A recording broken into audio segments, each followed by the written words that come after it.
अब हम लोगों को यह बात समझ में आ रहा है कि इस देश में पुलिस वाला रिश्वत क्यों लेता है। अब का मतलब, पहले भी लोग समझते थे, ऐसी बात नहीं है, लेकिन पहले ये समझते थे कि नेताओं के चक्कर में जो पुलिस वाला होता है वो कमीशन लेता है, नेताओं के चक्कर में। अब नेताओं के चक्कर में क्यों? नेता जो है कभी भी ये नहीं चाहता है कि जनता जाए और जनता का पुलिस वाला उस समस्या का समाधान कर दे। जानते हैं क्यों? मजेदार बात है। मजेदार बात तो ये है कि जनता जो है, सबसे जनता का चहेता इंसान कौन होता है? सबसे अगर जनता का चहेता अगर कोई इंसान होता है ना, तो वो नेता होता है। और अधिकांश तौर पे, आप भी सुन लीजिए, अधिकांश तौर पे इंसान जितना नेता को इज्जत करता है उतना अपने जो पुलिस वाले लोग हैं उन लोगों का नहीं करता है, क्योंकि उसके दिमाग में ये बात डाल दिया गया है कि पुलिस वाला रिश्वतखोर होता है, पुलिस वाला आप लोगों की समस्या का समाधान नहीं करता है, पुलिस वाला आप लोगों को दौड़ाता रहता है, पुलिस वाला आप लोगों का जेब काट लेता है, पुलिस वाला अमीरों की गुलामी करता है, पुलिस वाला गरीबों को धक्के मार के बाहर कर देता है। ये दिमाग में कौन डालता है? नेता। और कितने लोगों के बीच में डालते हैं सब? कितने लोगों के बीच में डालते हैं? जहां लाखों की संख्या हो, उन लोगों का 20-20 लाख का नहीं 50 लाख का मंच हो, उस मंच से भाषण देते हैं कि पुलिस वाले तो गरीबों को सताते हैं। भारी बेशर्म पुलिस वाले हैं। नेताजी भाषण देते हैं, पुलिस वाले मुस्कुराते रहते हैं। अगर वहीं पे अगर कोई गरीब आदमी इतना कह दे कि साहेब आप हमारी समस्या क्यों नहीं सुनते हैं, उसके ऊपर फर्जी FIR कर देते हैं। अब जो गरीब आदमी होता है ना, वो अक्सर गांव के जो लोग थोड़ा सा पढ़े लिखे होते हैं उसको पकड़ लेता है, पकड़ के कहता है देखिए ना सर, हमारे ऊपर ये फर्जी FIR हो गया है, थोड़ा सा नेताजी से बोल करके या प्रधान जी से बोल करके फलाने नेता के यहाँ फ़ोन करवा दीजिए, हमारा काम हो जाएगा। लेकिन यहाँ तक तो बात समझ में आती है, लेकिन एक चीज सोचने वाली बात है। हाँ, एक चीज सोचने वाली बात है, कोई दिक्कत नहीं है। एक चीज सोचने वाली बात यह है कि पढ़ाई का स्तर क्यों गिरता चला जा रहा है। इस बात का जवाब ना किसी प्रधानमंत्री के पास है, ना शिक्षा मंत्री के पास है, और ना ही अपने राज्य के CM के पास है। और MP MLA तो छोड़ ही दो, जब ऊपर से ही वैसे लोग बैठे हों, जब ऊपर से ही पानी नहीं आएगा तो उम्मीद क्या रखे हैं कि पृथ्वी पर पानी दिखेगा और धान का जो फसल होता है वो चावल खाने को मिलेगा? नहीं मिलेगा। तो ऊपर से ही जब पानी नहीं आएगा तो धरती पे कैसे गिरेगा? समझने वाली तो बात ये है। लेकिन अब समझिए, पुलिस, हर एक पुलिस वाला रिश्वतखोर नहीं होता है, उसको बनाया जाता है।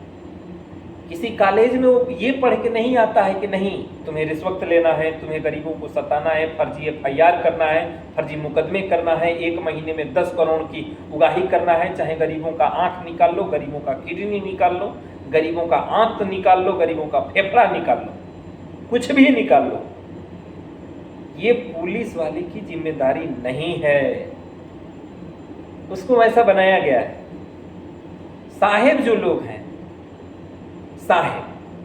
जो साहेब लोग हैं, वो करते क्या है कि पुलिस वाले को धौंस और धमकी देते हैं।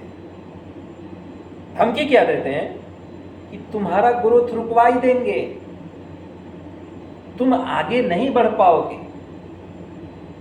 इसलिए हम जितना कहते हैं उतना सुनो। सबके अंदर आत्मा है, सारे लोग इंसान हैं। पुलिस वाला कभी नहीं चाहता है, पुलिस वाला जो होता है कभी ये नहीं चाहता है कि बेगुनाहों को सजा दिया जाए, लेकिन जो उसके ऊपर बैठा होता है पेट बड़ा किया हुआ, उसका नौकरी से ना, नौकरी की जो सैलरी आती है और जो गरीब जनता अपने टैक्स की पैसे देती है जिससे उसकी सैलरी आती है, उसका पेट उस पैसे से नहीं भरता है। जब तक उस गरीब को सताएगा नहीं, तड़पाएगा नहीं, उसको भगाएगा नहीं, उससे पैसा लूटेगा नहीं, धन का उगाही नहीं करेगा, तब तक उसका पेट नहीं भरेगा। और सबसे, अगर आपको एक बात बता दूं, इंसान पहले भी सोच रहा था, आज भी सोच रहा है और आगे सोचने का किसी को मौका नहीं देगा। जैसे रामायण का, महाभारत का टीवी पे सब कुछ दिखाता है, वैसे अपने देश का जो संविधान का किताब है, जो अपने देश में जितने भी भ्रष्ट करप्ट अधिकारी, भ्रष्ट करप्ट नेता, भ्रष्ट करप्ट सीएम, भ्रष्ट करप्ट पीएम, इन लोगों को जो बनाने का अधिकार देता है और जो मंच से बड़े बड़े फेंकने का जो अधिकार मिलता है, वो संविधान देता है। और इस संविधान को ऐसे लोग विलुप्त करना चाहते हैं कि इस संविधान से कोई भी इंसान अवगत न हो, नहीं तो वो सवाल पूछेगा, और जब सवाल पूछेगा तो कितने लोगों को इंसान जेल में डालेगा। यहाँ जब मुगल नहीं रुक पाए, यहाँ अंग्रेज नहीं रुक पाए, तो हमारे द्वारा, सबके द्वारा, इस लोकतंत्र के द्वारा जो बनाया गया सीएम और पीएम है, जनता की सरकार, जनता के लिए, जनता के द्वारा, या जनता के द्वारा जनता के लिए। लेकिन इसमें फूट डालो और राज करो वाली बहुत जबरदस्त नीति चलती है। समझने वाली बात यह है, पहले भी लोग जानते थे और हम तो आज से नहीं, बचपन से ही कहते आ रहे हैं, बचपन से ही कहते आ रहे हैं कि पुलिस की औकात नहीं है कि किसी से रिश्वत ले ले। एज ए इंजीनियर, अगर हम जब तक इस पैनल को किसी को छूने का आदेश नहीं देंगे, किसी इक्विपमेंट को ऑपरेट कराने का आदेश नहीं देंगे, तब तक किसकी मजाल है। तो पुलिस जो है, जो धन उगाही करता है थाने में, किसी का गाड़ी रोक करके, गाड़ी की चाबी निकाल करके, किसी ट्रक वाले का, किसी का गला दबा कर, कुछ भी हो सकता है। यहाँ पे कुछ भी हो सकता है। पुलिस तो पुलिस, दरोगा तो दरोगा, एसपी तो एसपी, एसएसपी भी शामिल था। और इन सबको छोड़ दीजिए, डीएम भी इन लोगों से बढ़ चढ़ के काबिल था। लेकिन इन लोगों को पावर मिलता कहां से है? यशवंत वर्मा दिल्ली हाई कोर्ट के जस्टिस के घर इतने बड़े पैमाने पे जो पैसा मिला है, वो किस गरीब का है? किसका घर उजाड़ा गया? किन लोगों को सताया गया? सही को गलत और गलत को सही किया गया। अब तो जज लोगों से भी लोगों का भरोसा उठ गया है। हालांकि लोगों को यह बात पता था कि कभी भी कोर्ट में जाता है तो कोर्ट तारीख पे तारीख क्यों देता है, हर लोगों को पता था। इतने बड़े बड़े पैमाने पे जो राजस्व विभाग है, जिसमें तहसील में इतनी फाइल रखी हुई है, आपस में लोग कट लड़ के मर रहे हैं, उसकी सुनवाई नहीं हो रही है। रीजन है, और इसका रीजन यही है कि आप दिल्ली के जस्टिस यशवंत वर्मा की जो धन की उगाही हुई है, आप इससे अनुमान लगा सकते हैं गरीब इंसान दे नहीं सकता उतना पैसा। गरीबों की औकात नहीं है कि किसी से बहस कर ले, गरीबों की ये औकात नहीं है कि वो अपना हक और अधिकार के लिए वो सवाल कर ले। सवाल करेगा तो फर्जी मुकदमा होगा, जेल जाएगा, और जब जेल जाएगा तो अपनी ज़मीन और जायदाद को बेचेगा, बेच करके पैसा देगा। उसमें गांव प्रधान भी अच्छा खासा कमाता है, जो थाना वाला है, जो थाने पे बैठ करके पेट फुला करके बड़ा किया रहता है, वो भी कमाता है। उसमें तहसीलदार भी कमाता है, उसमें डीएम तक लोग कमाते हैं। लेकिन भाई डीएम छोटा मोटा आदमी है नहीं, वो तो नेताओं को ऐंठता रहता है। नेताओं के साथ चाय नाश्ता होती है, मंत्री के साथ चाय नाश्ता होती है। हमारे देश में कोई अंतरिक्ष पे जाकर के खोज कर रहा है, और हमारे देश में जो गड़े हुए मुर्दे हैं, उसकी खोपड़ी बड़ी थी, उसके हाथ बड़े थे, उसके नाक बड़े थे, उसके कान बड़े थे, उसके आंख बड़े थे। हमारे देश के जो भविष्य जो नेता है, वो ये सोचता है कि कोई अंतरिक्ष पे जाकर के खोज कर रहा है, हम क्यों न मुर्दा का ही खोज करें। क्योंकि अधिकतर आप सुने होंगे इस देश के भीतर कि जो गंगा स्नान करके जो गंगा के किनारे मरता है वो स्वर्ग में जाता है। ये हमारे देश का जो बाबा है वो सब बोलते हैं।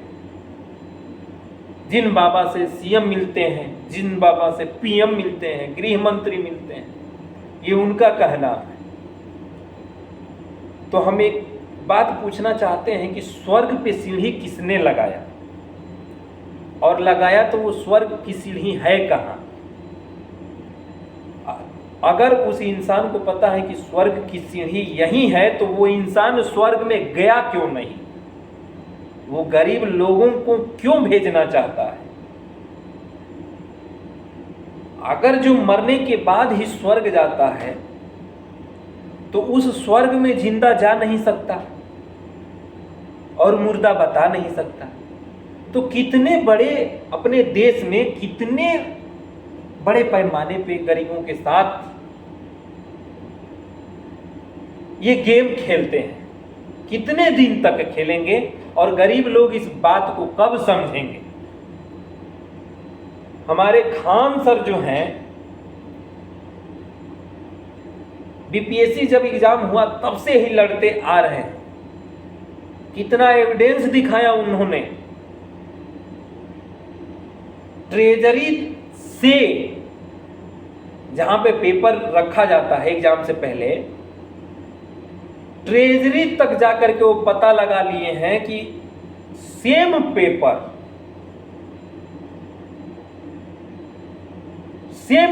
से एग्जाम बीपीएससी का हुआ है। पहले जो एग्जाम था वो भी, जो बाद का एग्जाम था वो भी, बाकी का पेपर गया कहां।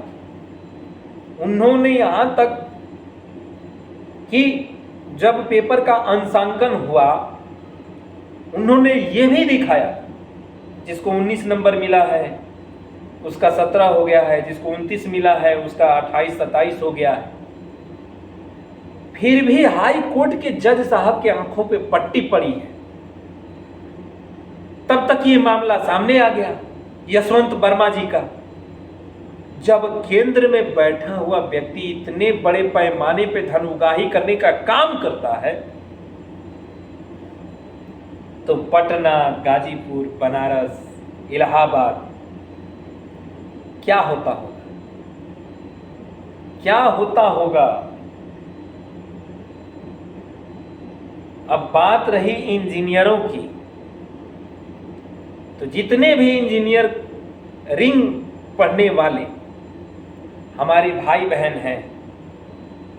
आप लोगों को एक बात बता दूं कि ये पैनल है, इस पैनल के अंदर कौन कौन सी इंस्ट्रूमेंट लगी है, कैसे ऑपरेट किया जाता है, कितने लोड पे ये चलता है, कौन कौन सी लोड पे किस टाइप की एमसीबी और किस टाइप की एमसीसीबी यूज होती है, कितने रेटिंग तक एमसीबी यूज होता है, कितने रेटिंग तक एमसीसीबी यूज होता है, कितने रेटिंग के बाद एसीबी यूज होता है, एसीबी यूज कहाँ होता है, वीसीबी यूज कहाँ होता है।